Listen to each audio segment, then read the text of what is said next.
G'day ladies and gentlemen, welcome back to the YouTube channel. It is a wonderful, is it evening at 4:50? I don't know, man. But I'm just doing some cheeky riding down some old memory lanes right now. And, well, I thought no time like the present to do a cheeky vidya. So here I am. It's cold, the sun's out, the sun is setting, but that's okay. There is enough light to do a cheeky video. So without further ado, ladies and gentlemen, welcome. I'm Nathan. I do videos roughly every 3 days. Don't hold me to it. Do subscribe if you're new around here because you love me. And let's get into it.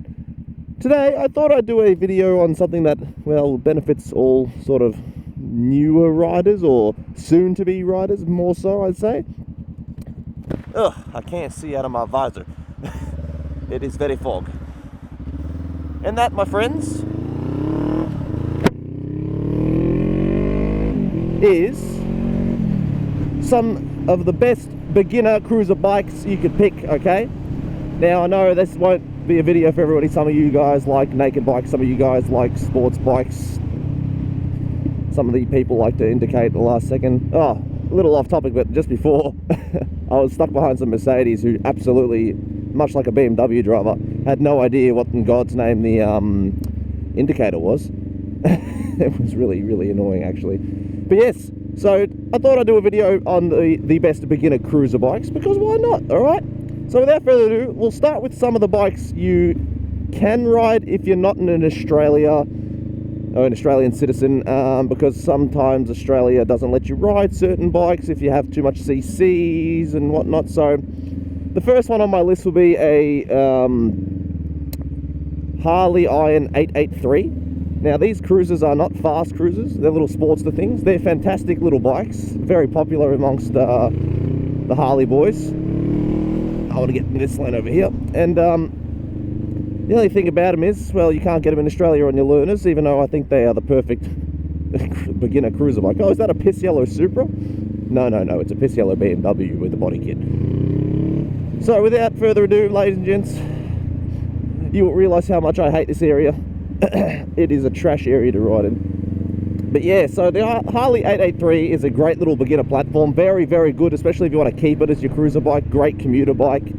Phenomenal for customization. It has so many options for mods and styling changes. There is a little bit of a bigger brother if you have a bit more sensibility in you, and that would be if you like the Iron 1200 or the 48, which is my favourite Sportster. Same principle, just a bit more torque. So they're not fast bikes, they're not super slow. Like the Rebel 500, I think, can sort of keep up with the Iron 883 in most regards, to be honest. But it's more about the Harley plop noise. If you like that V-twin sound, I think the Sportsters sound fantastic. The new Nightsters, I don't know about them. I don't think very highly of them, honestly.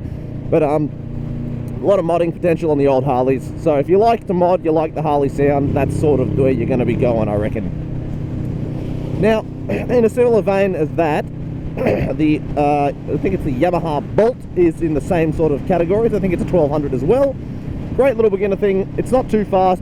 It's got a bit of torque. So if you're a little bit throttle happy, I wouldn't recommend it because you can spin the tyres on those with the torque, especially around a bend.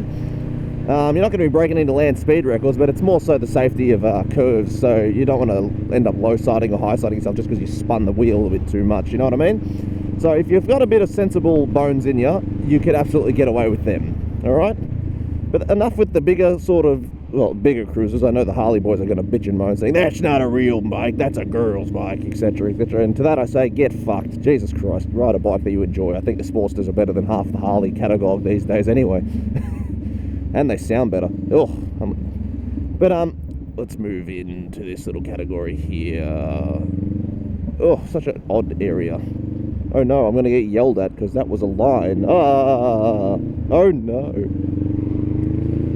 Next up, ladies and gents, we'll go back to the sensibility area.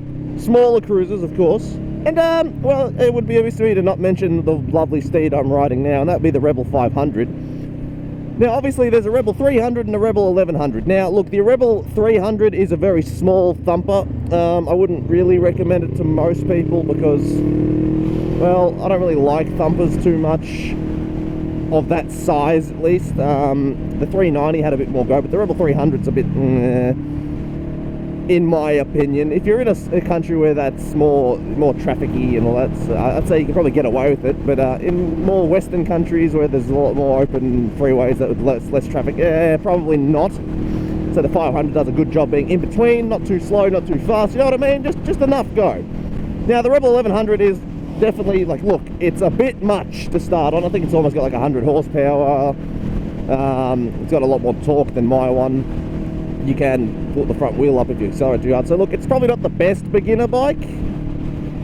I'm not going to stop you from trying on it, but my opinion will be start with the 500 and see if you go there. Obviously, if you're a seasoned rider and you're just getting into cruisers, don't buy the 500, go for the 1100 if you can. But yeah, the 500 Rebel, fantastic little cruiser bike, man.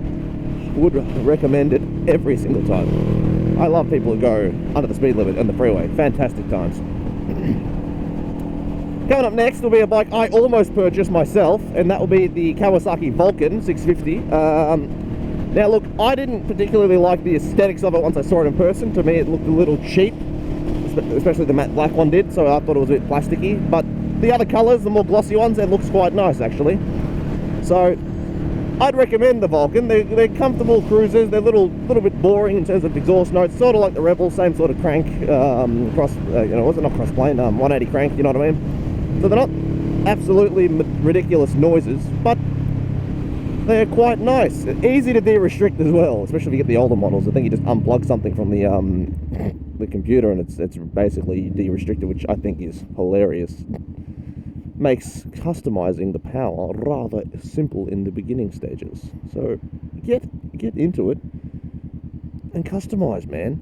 Now the Kawasaki, I think you can do quite a little bit of visual mods to it as well, much like the Rebel. So all these bikes so far you can customize quite well. And I've seen some good looking Rebels. I've seen some good looking Vulcans. And the thing about the Vulcan is if you're a bigger individual, that's sort of where you'd want to go. So the Rebel's not really made for people over 6 feet tall, whereas the Kawasaki Vulcan's much bigger and it's got the forward controls. You can stretch out a little bit more on it. So it's a little bit more friendly to those who are less vertically challenged, you know what I mean? So I'd say it's a good bike. Now the next one up on the list is a little bit smaller. I've ridden one before, but it was a bit broken, so I wouldn't base my power knowledge on that one, and I don't, because I know it was a bit sick. But that would be the Virago 250.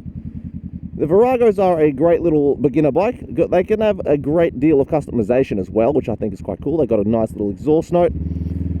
They're just all around cool little things, all right? They're not fast by any means, but they do the job. They can customize. They can go. They're not super fast, not super slow. They look quite nice as well. So if you just want a nice, comfortable beginner bike and you're not super confident on anything with a bit of oomph, just get a Virago 250. Phenomenal power for the cost. You can probably get them for like $2,000 to $4,000, man. That's fine. You'll be able to hit the freeway with them if you're following the speed limits at least. And get by. Fuel efficiency, fantastic, etc, etc. In fact, same vein as the Rebel 250, the old school one. Hello, BMW. And if you have the chance to ride one, I'd say give it a crack. They're fun little things. Like I said, they're not breaking speed records, but they're just fun times. I'd say go for it every single time. Cool little things. Alright. And last up on my little list right now, I know there's probably other bikes, but most of my knowledge comes from Australian bikes, and especially a lot of my bike knowledge is more new ones, but a few vintage ones. But this is one I almost got as well, and that's a V Star 650, okay? You know what, I just thought of one more. Oh, hello there, little XC. The V Star 650, very big cruiser boy, small engine, sounds nice, shaft driven, therefore maintenance is no longer an issue, all right? Shaft drive means you might lose a bit of power, but if you're complaining about power on a cruiser, you're not on the right platform. They look nice and vintage, a little bit of chrome, a little bit of this, that, and the other. Comfortable bikes, good for long distance sort of riding. They sound good, and you want to take a passenger with, they've got plenty of oomph, alright? I actually was so close to getting one of those, but then I saw the Rebel and then I fell in love with it, so I couldn't really say no to the Rebel, especially once I saw it. I got blinded by its beauty. But if you haven't got the hots for the Rebel like I do, and you really like sort of like your vintage cruisers, lots of chrome and all that sort of stuff, then absolutely I'd say give the V Star a look, because they are quite hot, honestly. I think oh, in another life, I definitely would have gone. If they didn't bring out the Rebel 500, I might be riding a V Star right now, actually. I reckon they're quite sexy. Oh, and the lucky last of bikes I'd recommend, it would absolutely be a Honda Shadow, alright? I think they make a 400cc one of those. Great little bikes, man. Very, very popular things. Great for customizing. I've seen some people do some awesome builds of those things. Cheap, and they're Hondas, man, so they're reliable. Great little bikes. I haven't seen one in a while because I don't go to many of the bike nights as I used to, but they are quite sexy.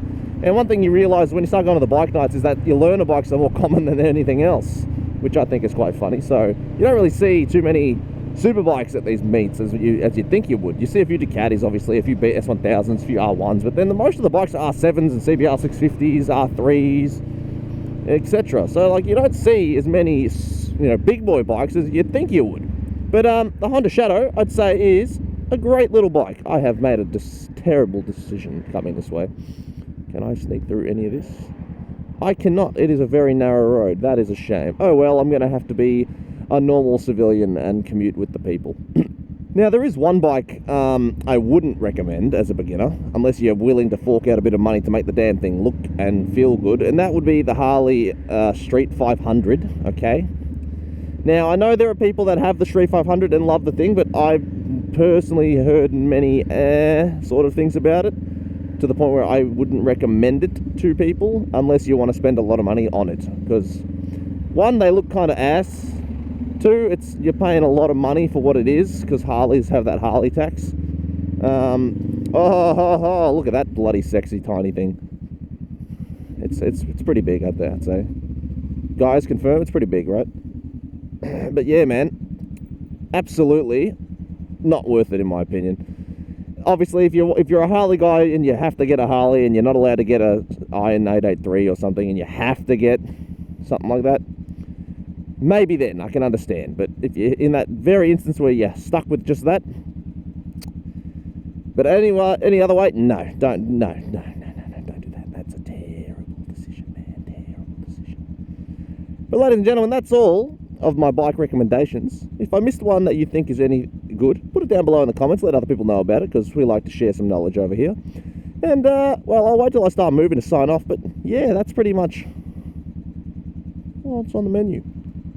$2.19 for petrol. That is, it's getting back up there in the prices, that's for sure. What's the excuse? I don't know. Why are we slowing down again? I don't know. What the hell is going on here? But ladies and gentlemen, that is all I have time for. I hope you've enjoyed the video. If you didn't agree with me, please let me know down below. If you have any other bikes you think would be a good beginner cruiser bike, once again, leave them down below. I will reply to you. And of course, I hope you have a good day. Take it easy, keep it cheesy, and keep riding safe. Peace, bye!